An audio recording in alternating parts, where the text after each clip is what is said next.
Assalamualaikum warahmatullahi wabarakatuh.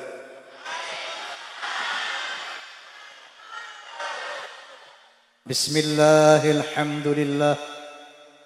Alhamdulillahilladzi arsala rasulahu bil huda wa dinil haqq liyuzhirahu 'alad dini kullih wa kafa billahi syahida. أشهد أن لا إله إلا الله وحده لا شريك له وأشهد أن سيدنا ونبينا محمدا عبده ورسوله لا نبي بعده. اللهم فصل وسلم وبارك على سيدنا محمد وعلى آله وصحبه ومواله. أما بعد. Al-Mukarramun, para alimin ulama yang saya muliakan, mohon maaf saya tidak bisa sebutkan satu persatu, berhubung baru bertemu di sini barangkali. Yang sama-sama kita hormati Bapak Wakil Wali Kota Serang, sahabat saya Bapak Haji Badri, aparatur pemerintah, sipil, TNI maupun Polri yang saya hormati. Saya melihat juga tadi ada pemuda Pancasila yang turut menjaga keamanan. Forum Silaturahmi Takmir Masjid dan Mushola Indonesia, Fahmi Tamami yang saya hormati. PAMI, Persatuan Artis Musik Melayu Dangdut Indonesia yang saya cintai. Saya mau tanya, sakia seurna jalmi, ayah hente nu fansna Roma Irama? Ada enggak fans Soneta? Fans Roma and Soneta, kalau disingkat Forza. Apa? Forza. Forza ini ada dua kelompok. Ada yang struktural, berseragam, ber-KTA, ada yang non-struktural. Jadi yang struktural maupun non-struktural, sejauh dia fans Roma and Soneta, mereka adalah Forza. Paham? Kalau saya teriakan Forza, bisa bilang keren, bisa? Forza! Forza! Alhamdulillah. Sekian lama engkau menunggu untuk kedatanganku. Betul, betul, bukankah aku telah berjanji kita jumpa di sini, ku datang, kini ku datang padamu, senyumlah, sambutlah kedatanganku. Forza! Hadirin hadirat rahimakumullah. Malam ini kita melaksanakan peringatan Maulid Nabi besar Muhammad SAW. Sebelum saya membahas beberapa hal tentang Rasulullah, saya ingin menyampaikan status hukum apa sih Maulid itu. Karena banyak saudara kita yang mengatakan ini bid'ah. Bid'ah dhalalah. Ini adalah hal baru yang sesat, dihukumkan masuk neraka. Kata mereka, ini adalah satu kemusyrikan, sehingga dosanya dosa teramat besar dan kafir. Na'udzubillahi min. Benarkah demikian? Mereka menggunakan dalil kullu bid'atin dhalalah, wa kullu dhalalatin finnar. Ini potongan dari hadis yang sebenarnya, yaitu qala Nabi sallallahu alaihi wasallam, inna asdaqal hadits kitabullah wa ahsanal hadi hadi Muhammadin wa syarrul umuri muhdatsatuha wa kullu muhdatsatin bid'ah wa kullu bid'atin dhalalah wa kullu dhalalatin finnar atau kama qala Rasulullah sallallahu alaihi wasallam, yang artinya inna asdaqal hadits kitabullah, sesungguhnya sebenar-benar penjelasan yaitu kitabullah Al-Quranul Karim, wa ahsanal haji haji Muhammadin, sebaik-baik bimbingan adalah bimbingan Nabi Muhammad yaitu al-hadits, wa syarrul umuri muhdatsatuha, seburuk-buruk perbuatan merubah-rubahnya, wa kullu muhdatsatin bid'ah, setiap merubah-rubah Al-Quran dan hadis ini bid'ah dhalalah, bid'ah yang sesat, hal baru yang sesat. Jadi dihukumkan setiap yang sesat pasti masuk neraka. Ini kama qala Rasulullah sallallahu alaihi wasallam. Ini hadisnya. Jadi yang dimaksud bid'ah dhalalah finnar adalah merubah-rubah Quran, merubah-rubah syariat, memperbarui syariat, merubah-rubah sabda Nabi sallallahu alaihi wasallam. Paham? Paham? Adapun yang namanya maulidan, tahlilan, yasinan itu bukan syariat. Ya. Itu bukan ibadah. Ini namanya muamalah. Paham? Paham? Ada satu kaidah al-aslu fil muamalati al-ibahah illa ayadulla dalilun ala tahrimiha. Semua hukum muamalah termasuk musik, main catur, main bola, muamalah itu tahlilan, maulidan, peringatan-peringatan hari besar Islam, peringatan hari kemerdekaan Republik Indonesia, itu muamalah. Hukumnya ibahah, mubah, boleh. Illa ayadulla dalilun ala tahrimiha, kecuali ada hal-hal yang mengharamkannya. Misalnya orang main catur boleh apa tidak? Boleh apa tidak? Main bola boleh apa tidak? Ketika main catur, main bola pakai taruhan, nah jadi haram. Paham? Paham? Main musik boleh apa tidak? Haram apa tidak? Ketika main musik mabuk-mabukan jadi haram. Ketika main musik igel-igelan jadi haram. Erotisme haram. Oke? Paham? Nah inilah jadi Nabi SAW bersabda tentang muamalah ini. Kalau Nabi SAW, man sanna fil Islam sunnatan hasanatan falahu ajruha. Man sanna sunnatan fil Islam hasanatan falahu ajruhu wa ajru man amila biha ba'dahu min ghairi ayan qusa min ujurihim syai'a. Barang siapa yang melakukan tradisi-tradisi, yang melakukan kebiasaan-kebiasaan yang baik, maka dia akan mendapatkan pahalanya dan pahala orang-orang yang mengikutinya tanpa mengurangi pahala dari orang-orang mengikutinya. Paham? Saya mau tanya sekarang ini baik apa buruk? Maulid baik apa buruk? Baiknya di mana? Lebih mendekatkan diri kepada Allah, betul? Lebih mengenal sosok Nabi, betul? Akhirnya lebih mentaati Nabi, betul? Inilah tujuan daripada peringatan Maulidun Nabi, bahwa dalam rangka mempertajam, memperdalam pengenalan kita kepada sosok beliau sallallahu alaihi wasallam, agar kita lebih cinta lagi kepada beliau, agar lebih kagum lagi kepada beliau, dan akhirnya kita akan menjadi taat kepada beliau. Faham? Paham?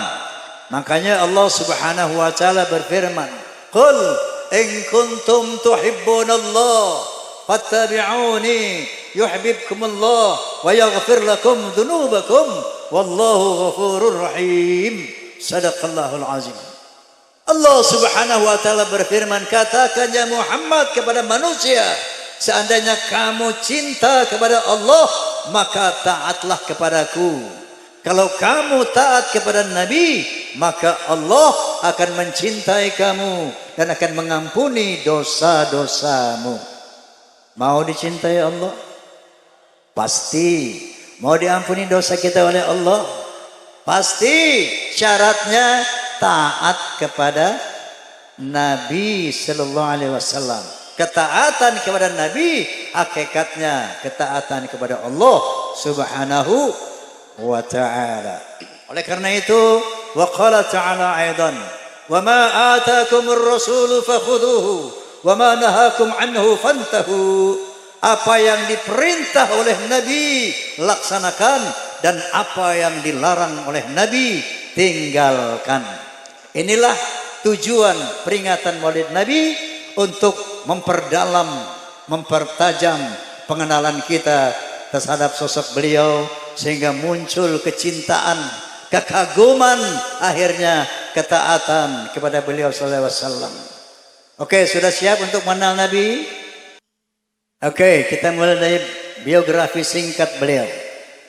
Beliau adalah Muhammad bin Abdullah bin Abdul Muttalib bin Hashim bin Abdi Manaf bin Qusay bin Hakim bin Murrah bin Ka'ab bin Lu'ay bin Ghalib bin Fihr bin Malik bin An-Nadar bin Kinanah bin Huzaimah bin Mudrikah bin Ilyas bin Mudar bin Ma'ad bin Adnan. Selanjutnya beliau adalah keturunan Nabi Ismail alaihissalam bin Nabi Ibrahim alaihissalam. Lahir pada hari, umat Islam harus tahu hari apa Nabi dilahirkan. Lahir pada hari Senin, tanggalnya 12 bulannya Rabiul Awal, tahunnya tahun gajah, bukan tahun macan. Kenapa beliau dilahirkan di tahun gajah? Disebutkan karena pada saat beliau sallallahu alaihi wasallam dilahirkan, terjadi penyerangan tentara gajah di bawah pimpinan Raja Abraha untuk meruntuhkan Ka'bah. Sejarah ini diabadikan oleh Allah Subhanahu wa taala dalam Al-Qur'anul Karim dalam surat Al-Fil. Hafal? Alam tara kaifa fa'ala rabbuka bi ashabil fil alam yaj'al kaidahum fi tadlil wa arsala 'alaihim tayran ababil tarmihim bi hijaratin min sijil faj'alahum ka'asfin ma'kul. Itu sejarah lahirnya Nabi. Tidakkah kamu melihat bagaimana Allah menggagalkan tentara gajah dengan mengirimkan burung-burung yang berombong-rombong, di dalam tangannya ada batu-batu dari api, dan melontari tentara gajah itu dengan batu api sehingga hancur lumat seperti rumput yang dikunyah. Ada satu mufassir yang modern menyatakan Tayran ababil adalah sesuatu yang terbang, bukan burung. Tayran ababil, tayran sesuatu yang terbang, ababil berbondong-bondong. Mereka menafsirkan bahwa itu adalah meteor-meteor dari langit yang menyala sangat panas, jumlahnya jutaan, turun menghancurkan tentara gajah sehingga lumat seperti rumput yang dikunyah. Saat itulah beliau sallallahu alaihi wasallam dilahirkan ke dunia ini. Beliau adalah Nabi yang paling agung, Nabi yang paling mulia di antara 124.000 Nabi.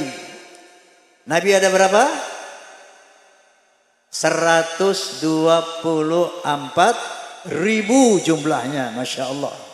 Di antara 124.000 Nabi terdapat 313 Rasul.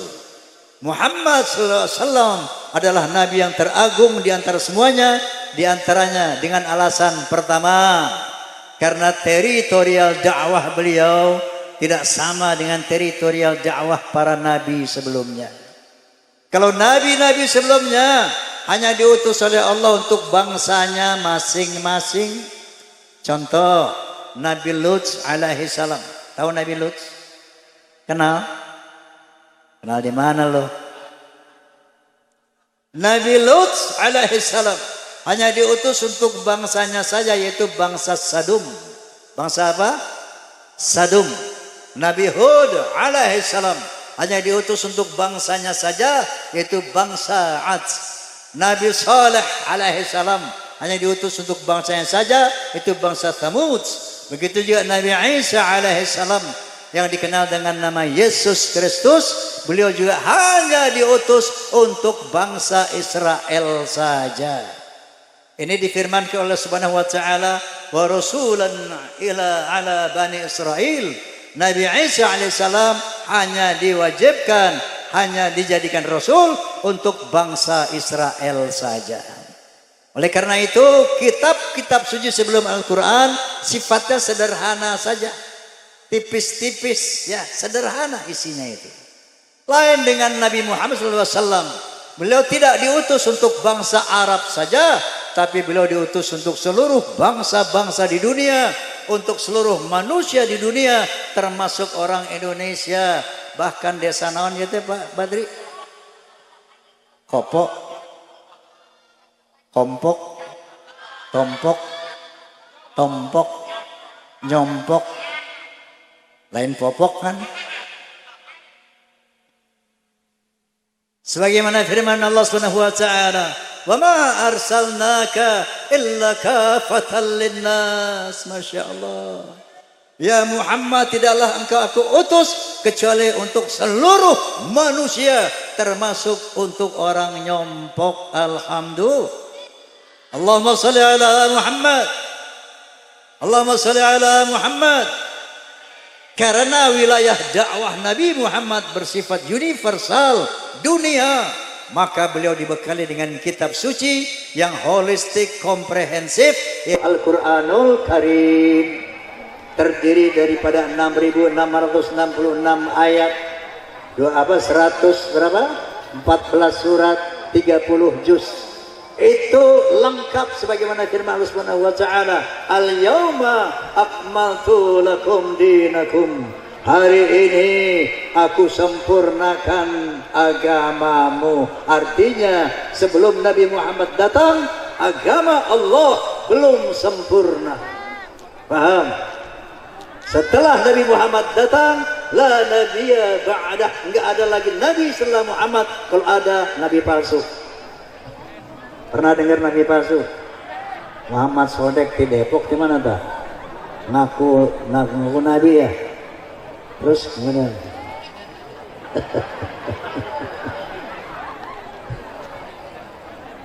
dan tidak ada kitab suci setelah Al-Quran yang turun Allah Subhanahu wa taala. Allah Subhanahu wa taala menyatakan, "Ma faratna fil kitab min syai'." Tidak ada aku tinggalkan dalam Al-Quranul Karim. Seluruh aspek kehidupan manusia ada penjelasannya dalam Al-Quranul Karim. Seluruh problematika manusia ada solusinya, ada jalan keluarnya dalam Al-Quranul Karim. Sampai-sampai seorang sosiolog berkebangsaan Amerika, Profesor Dr. Arnold Toynbee, bukan Bang Toyib, Toynbee, siapa? Arnold Toynbee setelah baca Quran, alhamdulillah dapat hidayah, masuk Islam. Beliau berstatement, apa statementnya? Islam is not only a religion, but it's also a way of life and a whole civilization. Yang artinya Islam bukan sekedar agama, tapi way of life, bimbingan hidup, and a whole civilization, dan sebuah peradaban yang lengkap. Alhamdulillah. Ini salah satu kelebihan Muhammad SAW dibandingkan dengan nabi-nabi yang lain. Yang kedua, masalah sholawat. Innallaha wa malaikatahu yusalluna 'alan nabi. Allah berfirman, Allah sang pencipta, Allah yang maha kuasa bersolawat kepada Nabi, dan begitu juga seluruh malaikatnya bersolawat kepada Nabi. Innallaha wa malaikatahu yusalluna 'alan nabi. Lalu Allah memerintahkan orang-orang beriman, ya ayyuhalladzina amanu sallu alaihi, hai orang-orang yang beriman, bersalawatlah kepadanya, wasallimu taslimah, dan hormati beliau dengan sesempurna-sempurna penghormatan. Paham? Paham? Dan Nabi menyatakan, man shalla alayya salatan wahidatan sallallahu alaihi biha asran, man shalla alayya asran sallallahu alaihi biha mi'atan, atau kama qala Rasulullah sallallahu alaihi wasallam. Barang siapa yang bersalawat kepada aku 1 kali, maka Allah akan bersalawat kepadanya 10 kali. Barang siapa yang bersalawat kepada aku 10 kali, maka Allah akan bersalawat kepadanya 100 kali. Masya Allah. Sering-sering salawat ya. Kalau orang sudah bersalawat kepada Nabi, insya Allah aman, bahagia, selamat dunia akhirat. Amin. Kita salawat rame-rame ya. Ikuti saya ya. Allahumma salli ala Sayyidina Muhammad wa ala ali Sayyidina Muhammad. Allahumma salli ala Sayyidina Muhammad wa ala ali Sayyidina Muhammad.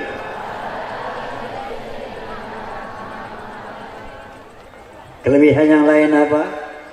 124.000 nabi, 313 rasul, misinya sama, yaitu untuk menyampaikan kalimat tauhid, untuk menyampaikan kepada manusia dari zaman ke zaman bahwa tidak ada Tuhan kecuali Allah, jangan menyembah Tuhan selain Allah. Itu misi 124.000 nabi, sama, untuk mengatakan kepada manusia la ilaha illallah.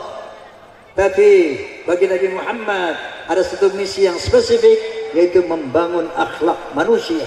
Sebagaimana sabdanya, innama bu'ithu liutammima makarimal akhlak. Sesungguhnya aku dibangkitkan untuk memperbaiki akhlak yang mulia. Apa itu akhlak? Attitude seorang Inggris lah. Apa itu akhlak seorang Sunda naonnya? Adab ke bahasa Arab. Oke, itu mah perilaku. Kalau kata orang Betawi, akhlak itu apa? Lagu. Dan bukan kayak lagu soneta, bukan. Lagu lo tengik kan gitu. Ya. Lagu lo tengik, kelakuanmu tengik. Tahu tengik? Bau apak. Lagu lo perak, tahu perak? Baras maur nomorah. Jadi akhlak itu secara orang ya, saya kasih tahu. Walaupun pangkatnya jenderal, hartanya ratusan M, tapi kalau tidak berakhlak, hina di mata manusia, hina di mata Allah. Betul? Betul. Celaka di dunia, celaka di akhirat. Betul? Ada buktinya enggak? Ada buktinya enggak? Udah, nggak usah disebut. Jadi setinggi apapun pangkat manusia, kalau tidak berakhlak kepada Allah Subhanahu wa taala, hina di mata Allah, hina di mata manusia. Betul? Sebaliknya, kalau orang yang berakhlakul karimah, semiskin apapun hartanya, walaupun pekerjaan cuma tukang sapu jalan, tukang parkir, tapi berakhlakul karimah kepada Allah, kepada manusia, maka dia mulia di sisi Allah, mulia di sisi manusia. Amin. Amin. Secara orientatif, akhlak ayat itu Pertama, akhlak kepada Allah. Yang kedua, akhlak kepada sesama manusia. Yang ketiga, akhlak kepada alam. Paling tidak tanaman dan hewan. Coba lihat Nabi akhlaknya, Masya Allah. Beliau adalah satu sosok yang maksum, yang gak punya dosa. Beliau adalah sosok yang sudah dijamin surganya. Bahkan dialah pembuka surga yang pertama.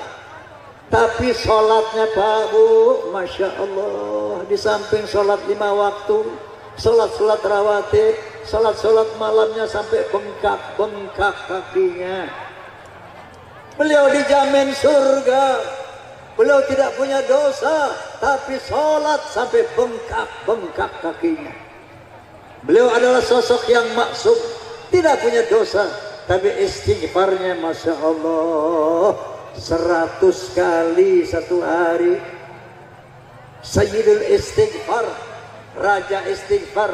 Allahumma anta rabbi, la ilaha illa anta, khalaqtani wa ana abduka, wa ana ala ahdika wa wa'dika mastata'tu, a'udzu bika min syarri ma sana'tu, abu'u laka bi ni'matika alayya wa abu'u bi dhanbi faghfir li fa innahu la yaghfiru dzunuba illa ant. Masya Allah, udah ampunin dosanya. Sampai-sampai Siti Aisyah bertanya, ya Rasulullah, engkau ini sudah pegang kunci surga, engkau sudah enggak punya dosa, kok istighfar sampai gitu-gitu amat? Apa jawab Nabi? Ya Humairah, tidak bolehkah aku bersyukur kepada Allah dengan jabatan, dengan Masya Allah yang begitu tinggi di hadapan Allah dan di hadapan manusia. Ini akhlak Nabi kepada Allah. Ya. Kemudian secara kualitatif akhlak, oke, ayat tilu. Yang pertama akhlakul karimah, tuh seperti Nabi lakukan. Yang kedua akhlakul ammah, akhlak yang standar, yang biasa saja. Yang ketiga akhlakus sayyi'ah, akhlak yang buruk, na'udzubillahi min dzalik. Saya mau tanya, ini Islam bukan? Salat apa tidak? Puasa apa tidak bulan Ramadan? Berakhlak apa tidak itu? Berakhlak, tapi akhlakul ammah, akhlak yang standar. Ya. Dan itu keren. Ada orang Islam tara salat, tara puasa, gawenangan nyekek botol wae.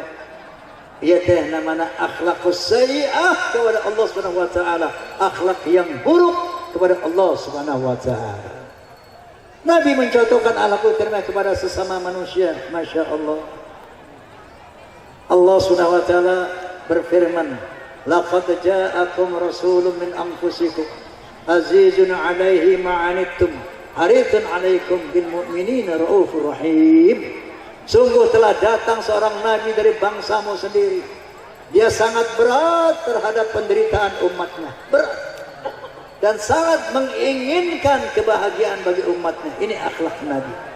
Maka ketika beliau ini menjalankan tugasnya, yang namanya bully-bulian, hinaan, cacian, cercaan, fitnah, bahkan disakiti fisiknya, tapi Nabi nggak pernah marah kepada orang, Pak.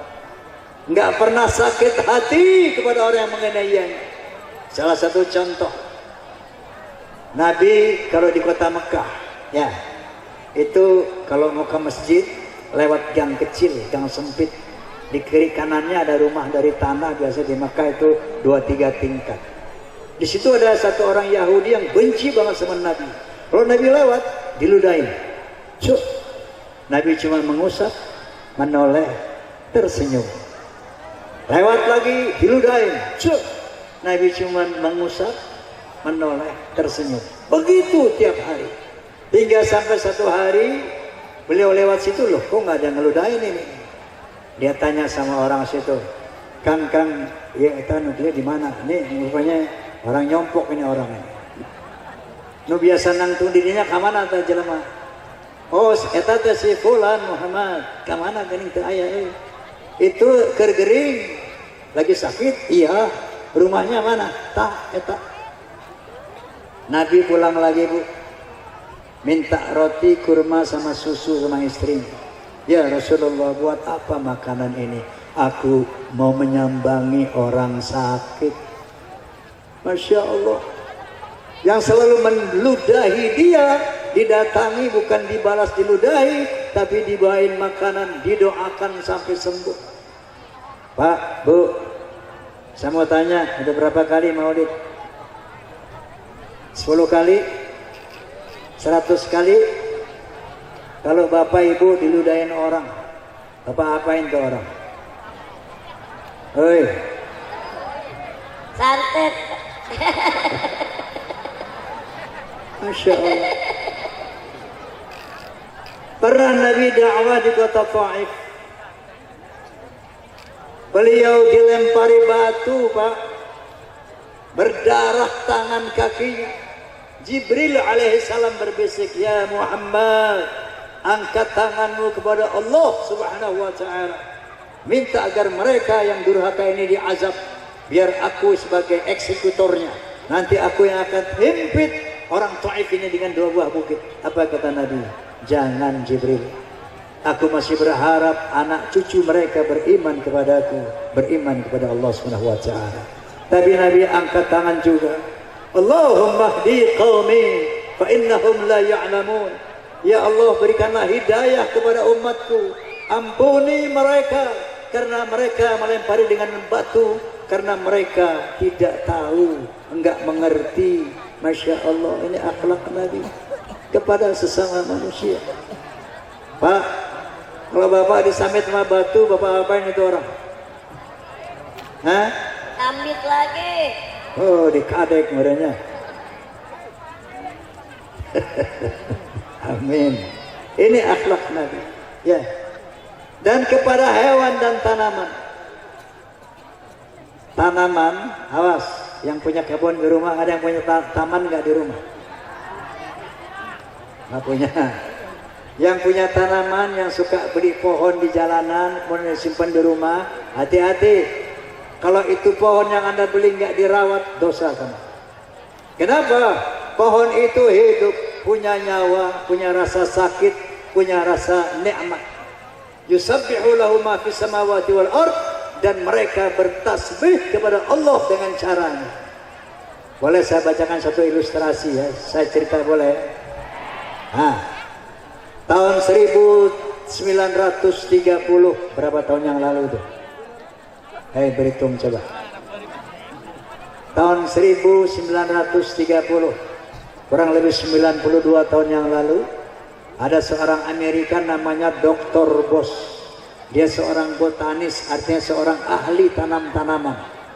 Dia datang ke kota New Delhi, India, untuk menyelidiki tanaman, ya, mempelajari tanam-tanaman. Ternyata dia mendapati, oh ternyata pohon-pohon itu ada gendernya, ada gendernya, ada pohon laki, ada pohon perempuan. Oh ternyata pohon itu berkembang biak dengan kawin, yang mengawinkan kumbang dan angin. Masya Allah, itu 92 tahun yang lalu. Manusia menemukan bahwa pohon adalah laki dan perempuan, mereka kawin dengan angin. Tapi Allah subhanahu wa ta'ala telah menyatakan hal itu kurang lebih 1500 tahun lalu dalam Al-Quranul Karim. Subhanalladzi khalaqal azwaja kullaha mimma tumbitul ard.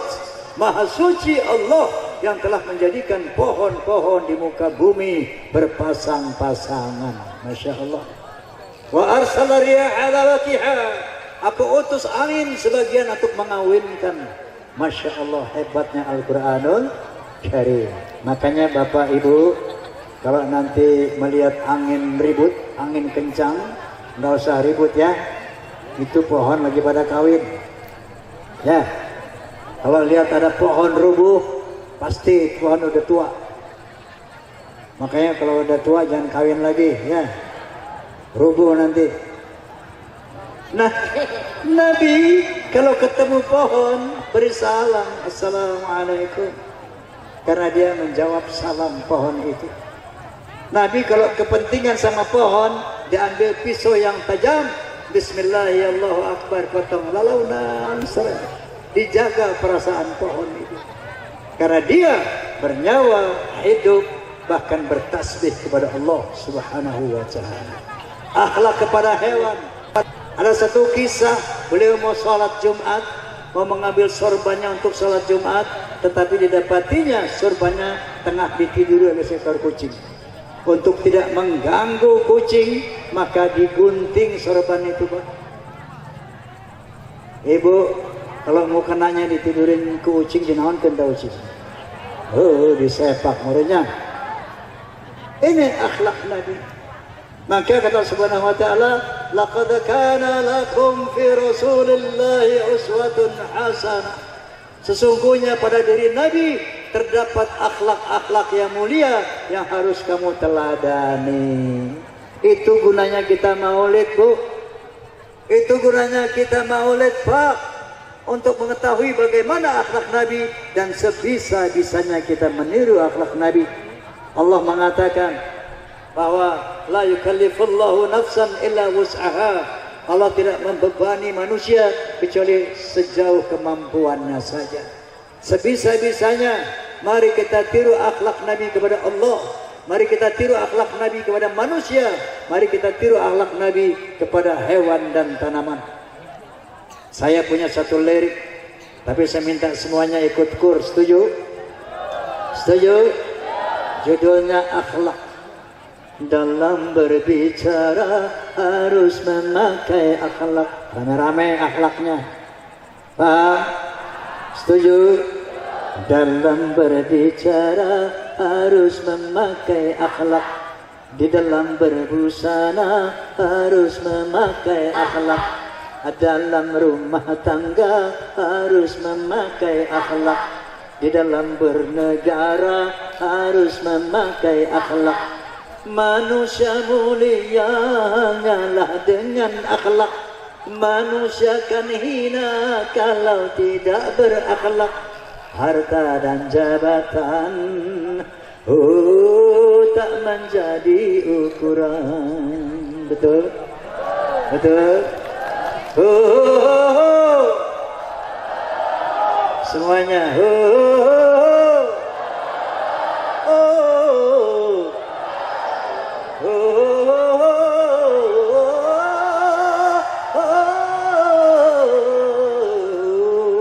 Coba semuanya.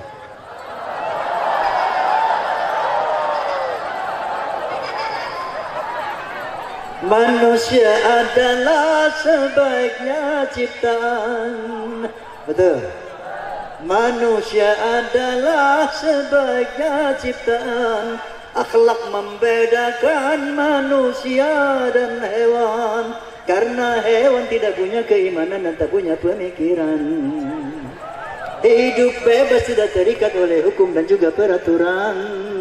Tararam daram daram ram teputan tararam daram dararam tararam daram daram dam tararam daram dararam. Dalam pergaulan harus memakai akhlak. Di dalam persaingan harus memakai akhlak. Dalam perjuangan harus memakai akhlak. Dalam pemerintahan harus memakai akhlak. Kehidupan indah hanyalah dengan akhlak. Damai dan sentosa hanyalah dengan akhlak. Kalau tak berakhlak, negara jadi rusak. Ayo berakhlak. Dararam daram daram dam dararam daram dararam dararam daram daram dam dararam daram daram dam. Wallahul muwaffiq ila aqwamit thoriq. Billahi taufiq wal hidayah. Tsumma assalamu alaikum warahmatullahi wabarakatuh. Waalaikumsalam warahmatullahi wabarakatuh. Allah ya Fatah ya Alim ya Rajab ya Karim ya Hayy ya Qayyum ya Dzal Jalali wal Ikram. Allahumma bijayyi Nabi sallallahu alaihi wasallam. Allahumma ighfir lana wa liwalidina wa limasyaykhina wa li jami'il muslimin wal muslimat al ahya'i minhum wal amwat. Allahumma sallimna fid dini wa dunya wal akhirah. Allahumma sallimna fid dini wa dunya wal akhirah.